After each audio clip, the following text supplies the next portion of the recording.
Hello everyone and welcome to my presentation on what happens when a business student uses Linux. To get started, I thought I'd briefly introduce myself. My name is Odin and I'm a commerce and computer science student here at UNSW. I've predominantly used Windows and macOS as my daily drivers in the past, but I've now switched to dailying Linux.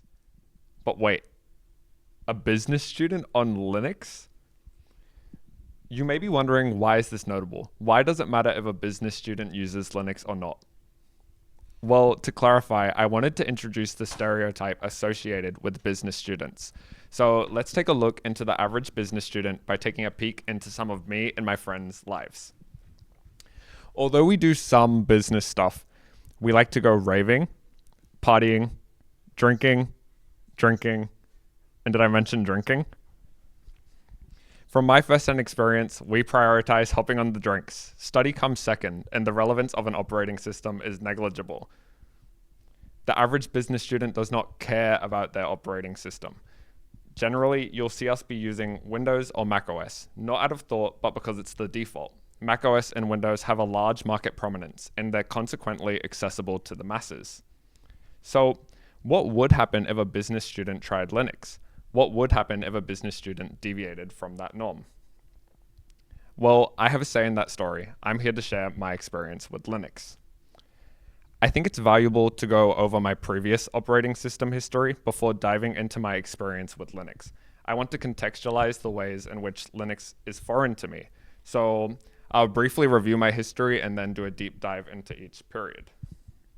Before 2022, I dailied Windows. I experienced Windows 7, 10, and 11 because it was what I was brought up with. It was the norm for me. In 2022, I was plagued by the Apple Silicon hype train and dropped a bag on a MacBook. In 2025, I attempted Arch Linux and failed, but here I am now dailying Arch Linux in 2026. So now we have a timeline. Let's start from the beginning. What was Windows like for me? This is the first home PC I remember using. It ran Windows 7 Home Premium Edition and had a whopping 4 gigabytes of DDR2 memory. I felt that my usage was pretty ordinary for a kid at the time. I did some casual video editing in pursuit of like my YouTuber fantasy. I tried playing Fortnite and Minecraft on it, and obviously I'd browse the internet. My usage of a computer honestly hasn't changed much since, so it's not going to be getting much of a reference throughout. But I wanted to reiterate something about this computer. It had 4 gigabytes of memory. This made doing a lot of those things practically impossible or just super slow. This prompted me to want my own workstation, so I saved up some cash from my first job, and in 2019, I built my own PC. The cable management is abysmal, but I was 13, mind you. And to say the least, it was better. I was still on Windows, and my usage had become a little bit biased towards gaming, and more gaming. It's pretty much all I used it for. So around here, you'd think things would be fine, right? I would stick with Windows, continue playing video games, and not have a second thought. I built this PC with the intention of playing video games on Windows. But as it turns out, Windows wasn't actually very friendly to me. I swear it wasn't anything I'd done, but Windows just refused to be stable. It was error after error after error after error. Like, the evidence is here, y'all. Like, it was really just not good for no reason. So, having heard of Linux before, I decided to give it a go. I tried Ubuntu. For some reason, this is the only photo I have of when I tried Ubuntu. I would have thought I would have took more photos because it's kind of like LARP. But to say the least, when I did try Ubuntu, I honestly didn't have that good of an experience. I couldn't figure out what like the standardized way to install an app was. I was overwhelmed by the different options of there being an app store, command line package manager, universal packages, etc., etc. Looking back though, I probably could have tried a bit harder to like learn all of these different modes of installation. Oh well, it's fine. My Ubuntu attempt fails, and I ended up back on Windows until I got my MacBook. Windows 11 wasn't actually the worst, but it was still Windows. There were ads on my operating system, I still encountered blue screens of death, and more. So my Windows experience was pretty mediocre, as expected. But in 2022, I escaped the shackles of Windows and moved to macOS. I did this mostly because I couldn't stop hearing about how good Apple Silicon laptops were, and I wanted to get a laptop in preparation for uni. So after watching a few videos on M1 MacBooks and how to use macOS, I jumped ship and dropped a bag on my own MacBook. At the time, this was like $2,000, which I don't know about y'all, but that was a lot of money for me. I was working at like Kmart or something at the time. I thought I should mention also, by the way, macOS is Unixy, which makes it similar to a lot of Linux distros in some ways. I think subconsciously knowing that made me more comfortable when I did try Linux down the track. Anyway, unlike Windows, I honestly have no major critiques of macOS. macOS was a really solid operating system for me. I will admit though, if it weren't for me watching those videos beforehand on how to use macOS, the learning curve would have been pretty intense. Some things don't initially seem intuitive when Windows is all you know. But apart from that, macOS was like, it was fire. Like I got a lot done on that operating system. But I'm leaving something out about my macOS experience. Although macOS worked ideally for me, macOS is a proprietary operating system. This means it's privately owned and manufactured by Apple. If Apple really wanted, they could make macOS fettered and no one would know. They already do some unfriendly things. macOS has its own implicit modes of advertisement, alike to Windows, and forcibly embeds iCloud across its app suite, like Windows does with OneDrive. I don't know about y'all, but trusting a tech behemoth in the big 2026, given the current state of the world, it's not ideal. So although macOS is good if you use Apple products, I use an iPhone, AirPods, iPad, it was good. I was getting tired of the reality of being trapped in Apple's ecosystem. I wanted to be in control. So this brought me to Arch Linux in late 2025. Unlike macOS, it's free and open source, which means there's no single entity controlling your computer if you use Arch. Arch is considered a bare bones Linux distribution too, so you quite literally build your desktop from the ground up. You're practically in complete control of your computer. But this later proved to be an issue for me. I ordered some chud laptop to test Arch on, having heard it can run practically anything. Once again, like 4 gigabytes of memory. I don't know what I was thinking. I just wanted something to try Arch on.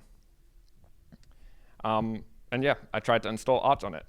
So I Googled how to install Arch Linux, and honestly, it seemed fine. I found the Arch wiki, I went through each step, and things were going okay. Right up until I got to the step where you have to choose a bootloader. This step doesn't look intimidating. It's only 2 lines. But this is a facade. When you click that hyperlink that shows you all of the different bootloaders available, you are brought to a page that's practically the size of the initial guide itself.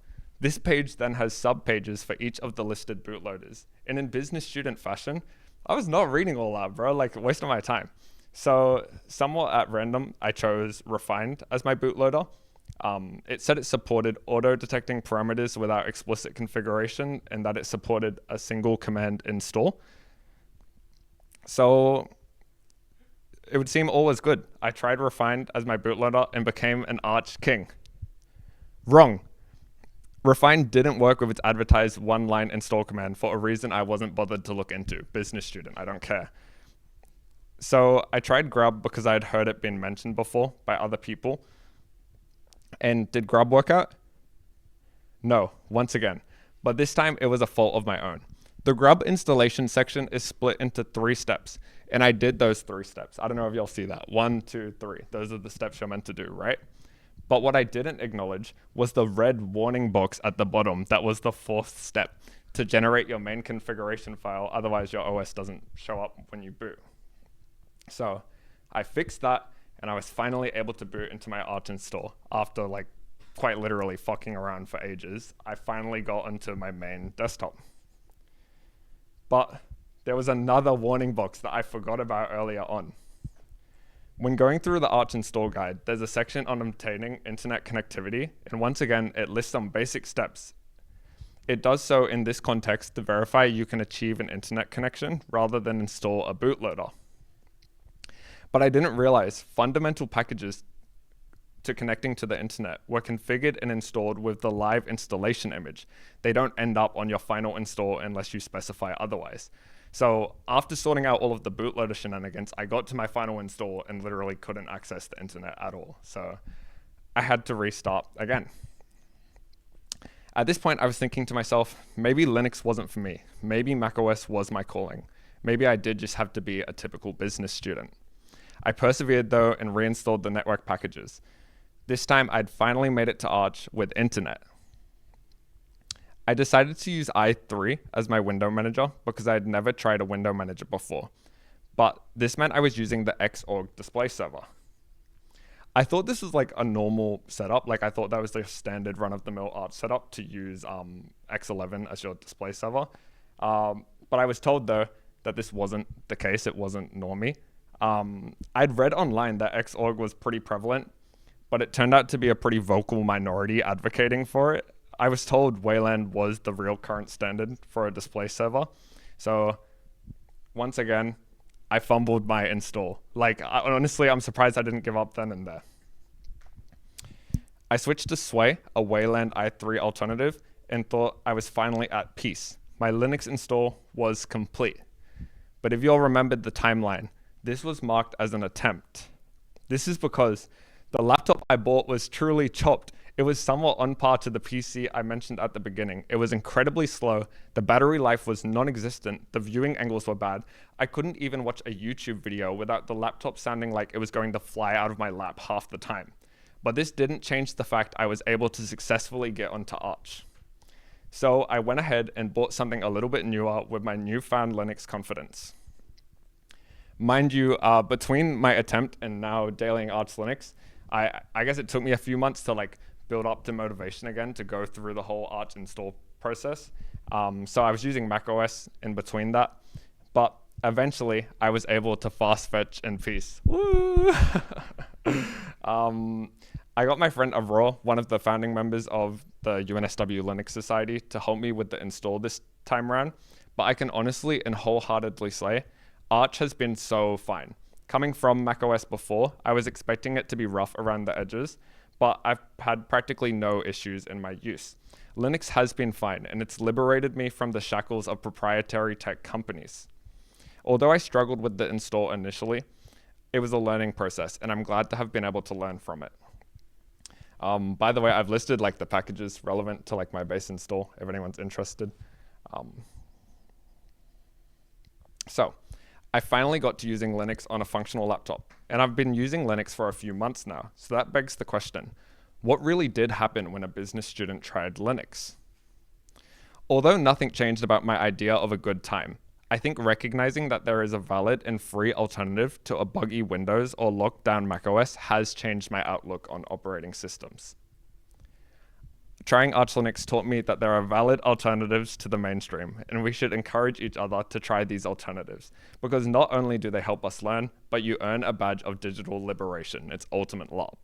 I was still able to play my games of preference, do the little business study I mentioned earlier, and access the internet. And really, that's all I use my computer for anyway. Linux was fine, and I wish more people were open to trying it. Anyway, thanks for listening to my operating system history and how I ended up using Linux. If anyone had any specific questions about my experience, y'all can hit me up after. But other than that, thank you for listening. Yeah.